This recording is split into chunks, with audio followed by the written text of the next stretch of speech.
Hey, yo, we're back at 49ers Roundup, man. We got plenty to talk about because somebody else is always talking shit, and we got a lot to talk about OTAs. We also got Jair Brown in the mix, and we also got some questions. So, man, let's talk about it. Roundup.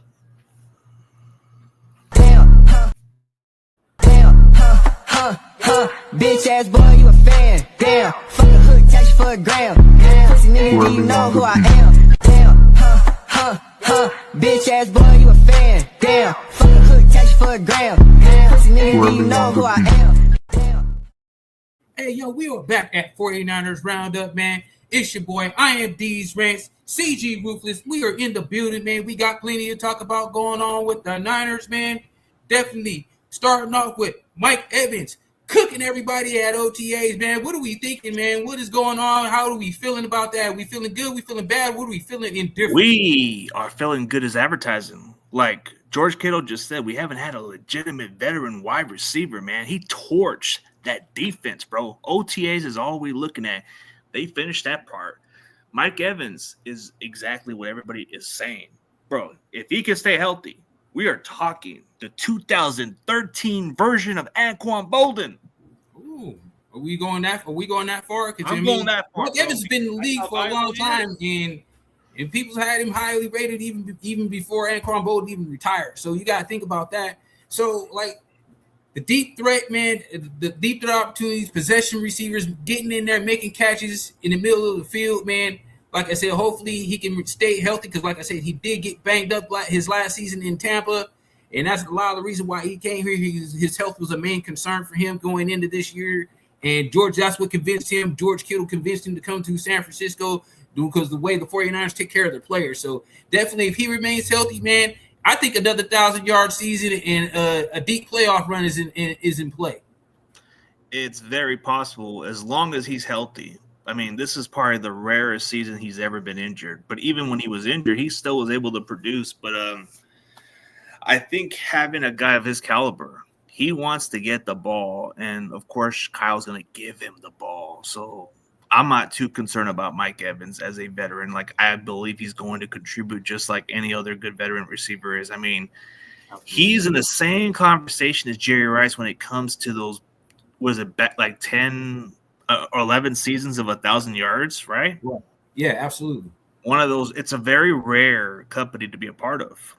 But him coming into the Niners, man, that's just weird for a lot of people, right? For those people who are Buccaneer fans, they just can't picture him leaving Tampa Bay. But he comes to the other Bay where it has a well-established franchise that just has yet to win a Super Bowl in quite some time. You know, it's just, can he be the piece?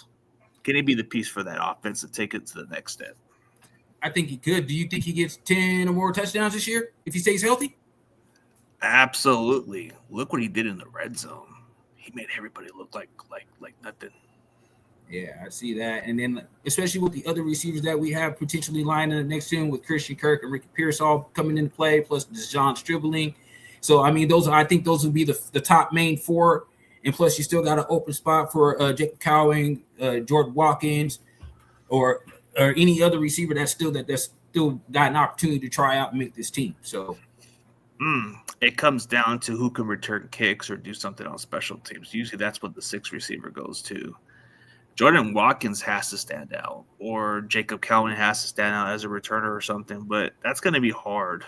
It wouldn't be a shocker if they make an unpopular decision and get rid of Robinson, even though he has more experience. If this Niners, I think Robinson's another guy. Another guy I also did mention was another guy that was coming up in OTAs was also Wesley Grimes. So we've been hearing a lot about him too. So kind of like you get those little standout players here and there, but it's been mostly Kalen Black is just kind of making some noise over there. That's what I've heard. Like from the grapevines, I've watched a lot of the clips. Everybody keeps talking about him, and then the coaches are raving about Romello Height. Man, is this guy as good as advertising? For a guy that they seem to first say, who I believe Deontay Whitner said he was light in the ass. If he's so light in the ass, that means that get off is going to be great because he's got a better chance of using it. Has the speed advantage getting around some of these bigger offensive tackles. that can't get outside like a Trent Williams can. You know what I mean? So yeah, he's got that. Those guys are going to be, and if they do get advantage, of course, they could easily maybe have an opportunity to get a pancake on him or something like that. But that might not happen, and there's still moves to make on that defensive side of the ball. Absolutely, but I mean, that's the name I keep hearing is Romello Height. I've heard a little bit of I guess Connor Colby has been a name we've been hearing as a starting at the left guard spot, but when it comes to guys like, I mean, you're seeing the connection with Purdy and Evans. It can be something special. Yeah, I think that's going to be something special. And like I said, I think if all these receivers get in the mix, they all can stay healthy. I think this could be a wide receiver core that could be the one that they all want to say that we're underrated or not talked about, but this could be the receiving group that everybody could be talking about this year. I think what separates about last year's receivers were they weren't the fastest or the flashiest. They just made plays for Brock or Mac Jones. But this type of receivers we got, there's going to be a lot of these guys who could separate. There's going to be a little bit more speed. I like what they bring to the table. I mean, Stribling, he had a slow start going into the offseason. Now he's on a good start. He's starting to build chemistry. He's starting to get his footing in, and that's a good thing. Yeah, I think Stribling is going to be a guy that can make plays, maybe that third or fourth wide receiver spot, man, and probably be a deep threat and make plays, especially because it's like the speed we have. Pearsall's pretty quick and can get deep. Stribling is going to be a guy that's going to be open deep. Of course, Mike Evans is going to get open deep. So these guys we ain't got no slow receivers this year. These are going to be guys that get separation, guys can get open underneath, and then imagine that, and then George Kittle. Oh my God, this offense can be like crazy amazing. So absolutely. I think the only slowest receiver we got is DeMarcus Robinson, bro, which says a lot. And which is funny because that guy can still get deep. Oh yeah, he could. But he's just but it just shows how better our speed is right now. Like Robinson's the slowest, bro. Like last year was Juwan. Right. So this could be definitely make or break year. And make a break for this offense, especially in this wide receiver room, because these guys going to be having to come in and make a lot of plays going in. And speaking of make or break years, Jair Brown definitely going to have a make or break year, especially because now he's trying out to get that other safety spot on the other side of Malik Mustafa, who's clearly going to be starting at that strong safety position. So definitely that free safety position is going to be wide open. You got him and battling it out with Marquise Siegel and Ashton Davis. So there could be a lot of plays. So it's definitely going to be a make or break year, especially after Dante Whitner done criticized him and went all in on his head, and him going back and forth and that Twitter beef and everything in between, man. So what you think of it? Is it going to be a make or break year for Jair Brown? And is it going to be a make or break for him?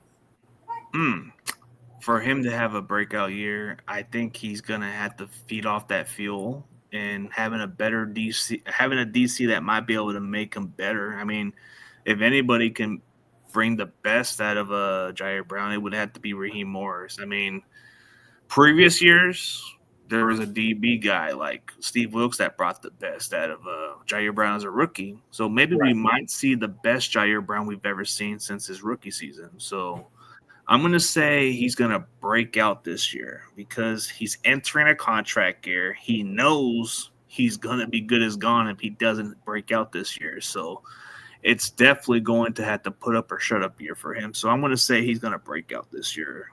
Maybe I would say he'll have a couple key plays where it puts us in position to win. I think he'll get – this may sound crazy. I think 4 to 5 interceptions this year. He might make an argument to be the Pro Bowl. Maybe he finally gets to be the Pro Bowl, and maybe Dante Whitner could finally shut up. Maybe he has an opportunity to make that happen. Yeah. I believe it's definitely going to be a make or break year for Jair Brown. I believe he's going to have a breakout year as well, man. He's got a lot of fuel. He's got a chip on his shoulder, and people keep throwing fuel on his fire. So at the end of the day, man, he's got to definitely step up, bro. I feel like making key tackles, not missing a lot of tackles, and being in the right place in coverage. And like I said, with Raheem Morris in this new defense that he's kind of putting forward, I feel like maybe this hybrid that we've been talking about, I know we've talked about that over the last couple of weeks. So I definitely feel that him be able to be in the right place to create turnovers is going to be key for what he does. I mean, he may not get a lot of interceptions.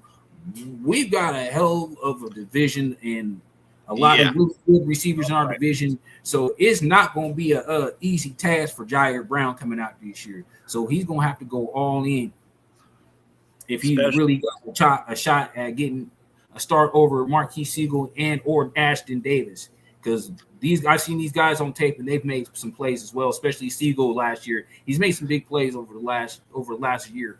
So I definitely feel like that's going to be a good opportunity for Jair Brown to turn this around.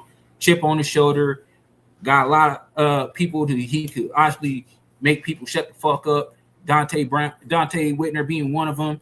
Maybe some other 49er fans and content creators that were criticizing him as well. So I definitely feel like this is his chance to prove that he could be that guy. Well, it only takes this one season because he's entering the final year of his rookie contract. I mean, this may go down as the worst draft class we've ever had. I mean, 2023 draft class. If we had a better draft class, we would have been Super Bowl champions. But the fact that Jair Brown is still on our roster and Braden Willis, it's that bad of a draft class. I mean, yeah, D. Winter showed some flashes here and there, but we moved on. Jair Brown has to prove. He has to prove it this year, man. If he wants to stick around, this is it. You know that song, This Is It? Right. This is it, like Joe Montana had on that song. Oh, happy birthday to the GOAT, Joe Montana. Yes, sir. Happy birthday to the GOAT, Joe Montana, man. So at the end of the day, I definitely feel make a break for Jair Brown, and especially with the potential of this secondary, man, which brings me to another question. We already know Deommodore Lenoir is going to be one of them starting cornerbacks. Who's going to be on the other side of that? Is it going to be Ronaldo Green? Is it going to be Ephesians Prysock, who I think might be that guy because of the height and the coverage ability? So I think it might be him. Is it going? Will it be Upton Stout, or will he stay at nickel? What is the secondary potential, and who you think is going to be that other starting cornerback? They're probably going to stick with Green on the other side because he's been a legitimate starter. I mean, he has his ups and downs. Upton Stout has been more of a nickel, so that's been his role. I think you're getting some mix kind of secondaries. You know, Prysock is just a big, lengthy cornerback who can play outside and maybe play a little bit of the nickel also. But I think what you're getting is a different mix of the secondary. You got Jack Jones, who's a risk taker, not a big cornerback. You got Nate Hobbs, who's kind of showcased some physicality, some plays where he's not afraid. He's a scrappy kind of DB guy, you know. Right. But with Lenoir, man, you're getting a consistent player who loves to be here and put his heart out there. I mean, yeah, but Green's in a situation where he has to prove it this year. I know he's got one more year after next year, but this is the year he has to finally break out too. Yeah, I think this Prysock is going to fit in this defense somewhere, somehow. Also, another guy that has been catching some waves too on this defense is definitely Jalen Duggan.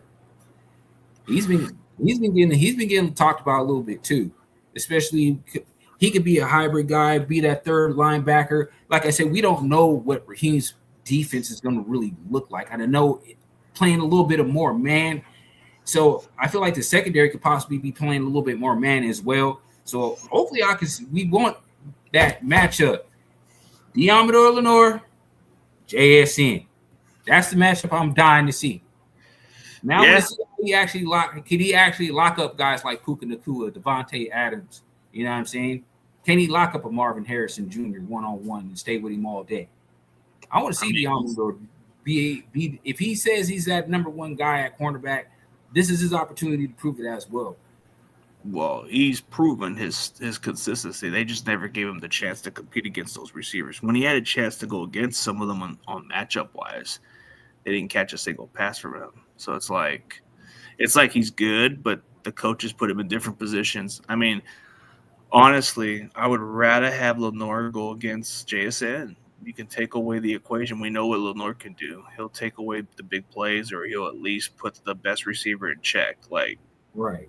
Puka has his moments with him also, but when people kind of have a thing with Lenore, I'm like saying, which cornerback are you talking about? You're saying he's not that good, but if you look at who the production came from, like anytime I had to show the proof of it wasn't Lenore in that play, man, I say, hey, does that look like does Lenore wear number 0?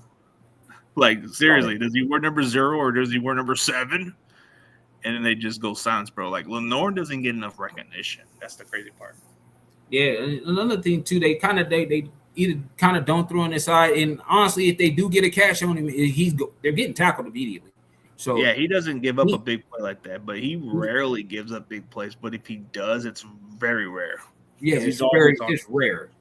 Yeah, he'll be in position to make a play when he has to. Almost even that Carlos Rogers kind of vibe when he was with us.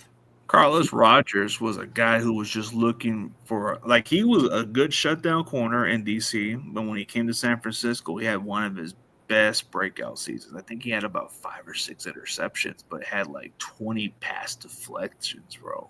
He was a dude. When we picked him up on that offseason that year, bro, I was super pumped about this kid from Auburn because he was from the Redskins or Commanders. You know, he was a guy that I had some high grades on. Right. That's what I'm saying. So that's why I feel like a lot of guys have that potential to kind of fit in there. We still got guys like Jack Jones in there trying to make plays in Nate Hobbs. So this cornerback room is kind of wide open. So this is going to be a position battle that you're going to want to watch in training camp. You're going to watch that 3rd and 4th receiver battle because they're kind of going to stick with of course, they're going to go with Mike Evans as your number 1. You got Pearsall definitely as a number 2. So that's another position battle that you definitely need to look out for. You got to watch out for the defensive end battle in camp. So there's gonna be some battles going on in camp, man. Is there any other ones that you think that are going to be popping off, and who's going to stand out?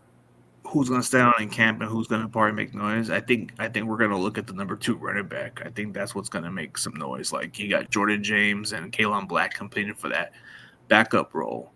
Keep an eye on Kalen Black. I think he's exactly what we're looking for, but I think Jordan James is pushing for it pretty hard. Yeah, I think so as well. I think, like I say, that receiver spot, I want to see a mix a lot more, which leads me to my next question, man. Kyle Shanahan.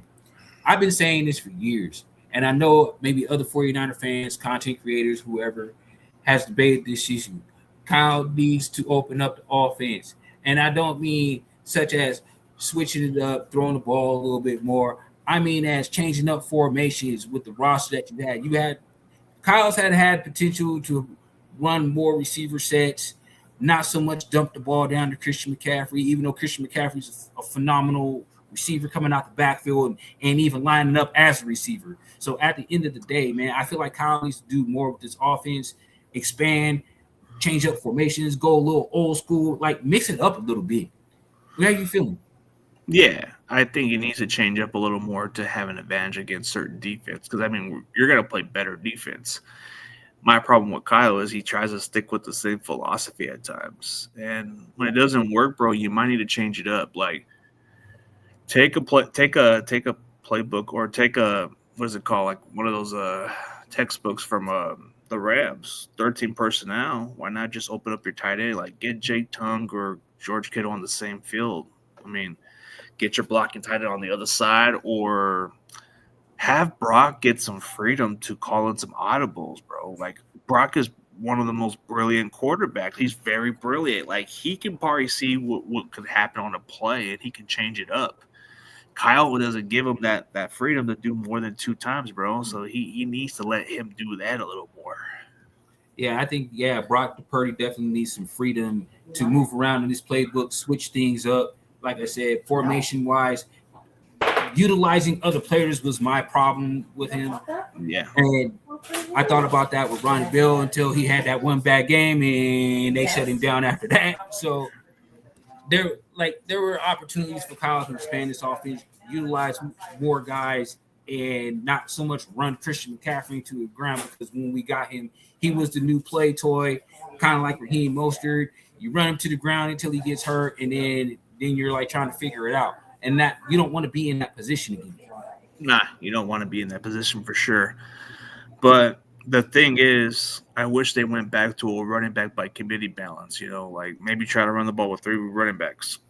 Right. Like, try to keep CMC fresh. Right. In some playbooks, maybe there should be plays where CMC can be the slot receiver. That's how you use your best player, is to find better ways to open up your offense more. Like, CMC can be good in the slot. He can do everything that you can ask him to do. Oh my God. And that puts so much pressure on the defense. Yes. Just imagine you move, and then you, like I said, off defense is going to be keying on Christian McCaffrey all year long. But it opens up for Pearso. It opens up for, like, even for Evans, bro. But what you're doing is you're actually kind of making it hard for the defense to adjust, because McCaffrey's a complete different game plan also. So you have to, like, really key on him in the backfield. You have to key on him as a slot receiver too. But with Mike Evans, you're definitely giving defense honesty. You're like, with Pearso, with a healthy kind of element he brings, bro, you're kind of opening up the playbook more. Now that if we can balance the running game and put in a Kalen Black or Jordan James and put McCaffrey as a slot, bro, that could be damn confusing, bro. That could be so confusing on how you get the game. Like, dude, like Kalen Black and pass block, that won't be an issue. Let CMC cook, man. Let's see if he can go for a route running. Yeah, like I said, mix it up. You can fuck around and mix that up, have CMC, Kalen Black in the backfield at the same time. You can open up your tight ends. You can go 4 or 5 wide receivers. Give Brock the freedom to do. Or 13 personnel. Get your 3 tight ends out there and do some kind of mismatch here and there. You can do different kind of stuff. Exploit mismatches. Like I said, that's why we want to talk about opening up the offense, exploiting mismatches. Because most defenses are already keyed on Christian McCaffrey coming in.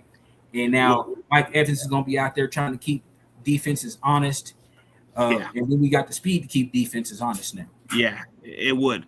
But what I like about last year was the aggressive, like the way how Kyle went aggressive with last year. Like, that tush push was actually like a way to get our 4th down conversion working well, right?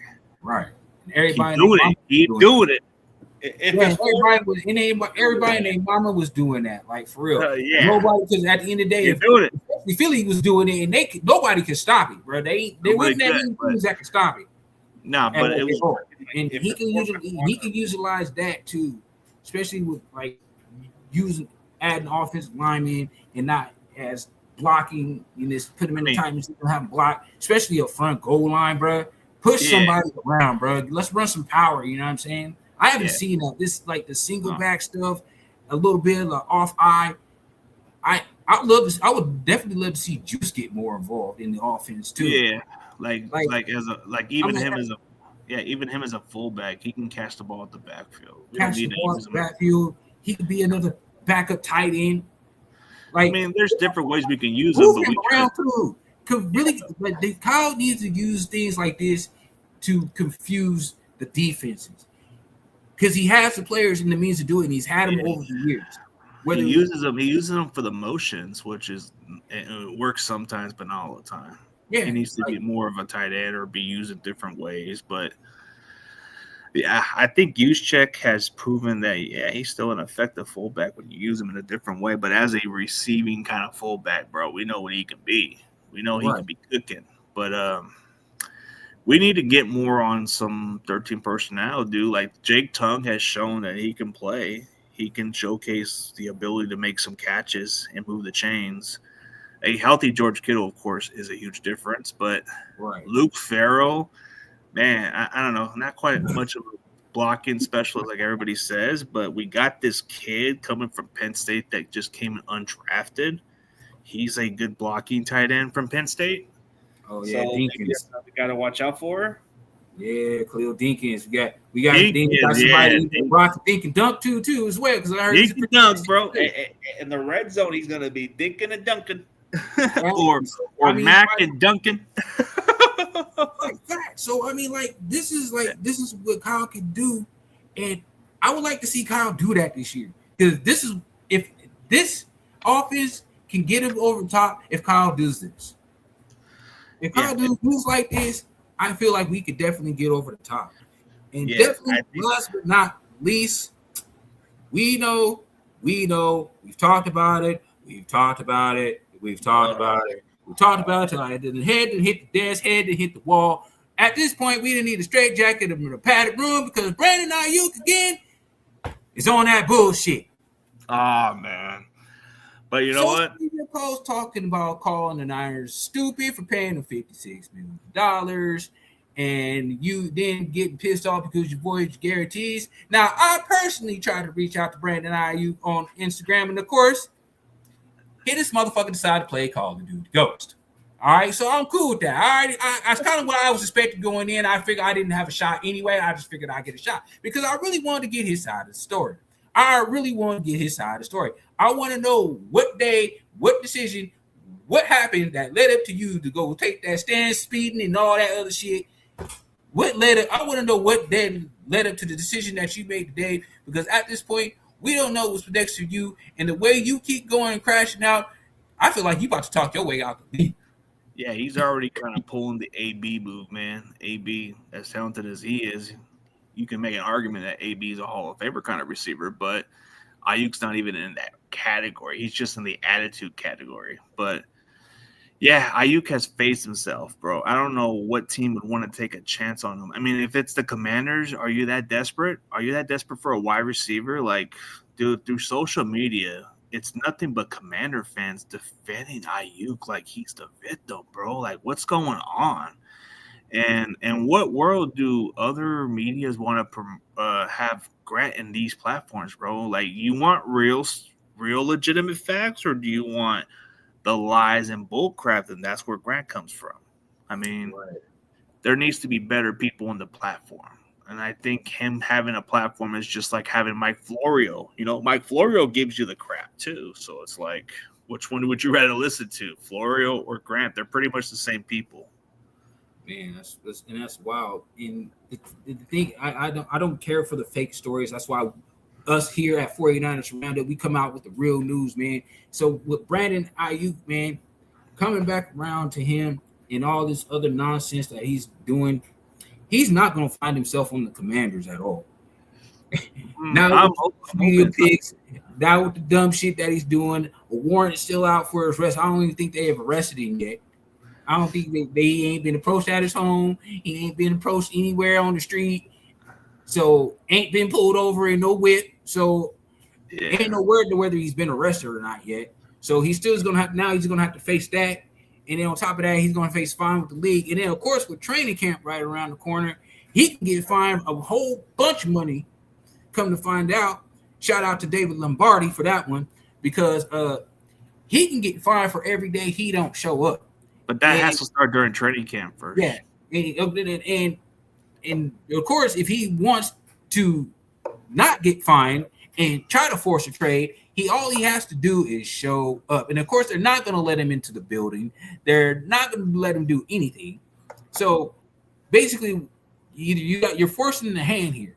So you can't, and you're not going to release him because you ain't going to get shit for him. And right now, ain't nobody else going to pay Brandon Ayuk upwards of $30 million. He's going to get the league minimum of the league minimum that he can make is $1.2 million.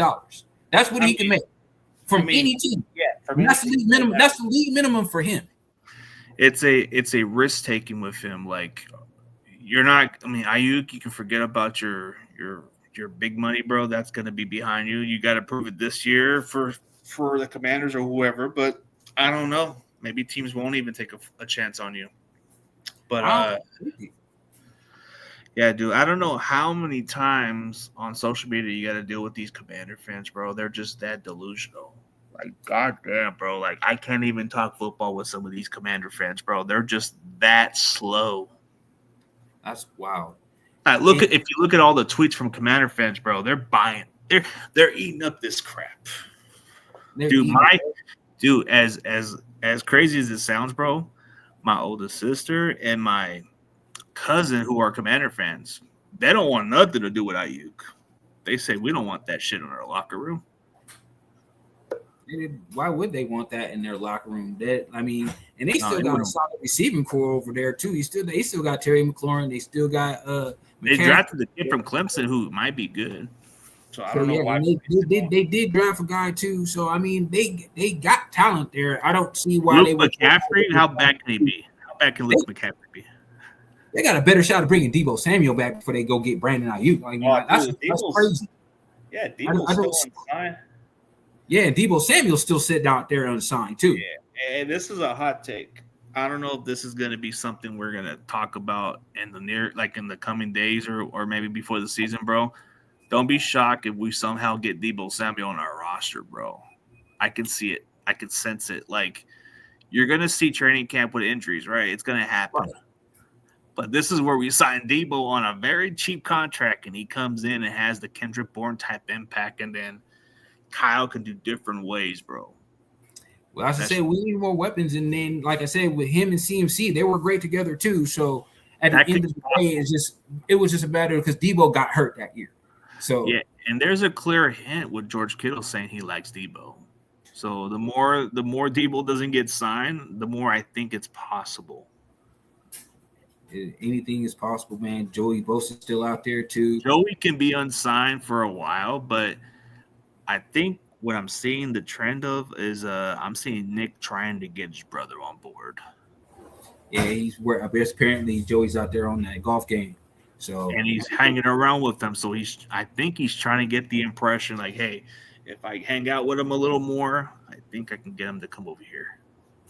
Well, I'm definitely excited to definitely see what happens with that. I'm definitely excited to see what's going to happen with training camp going forward. Definitely interested in those position battles moving forward.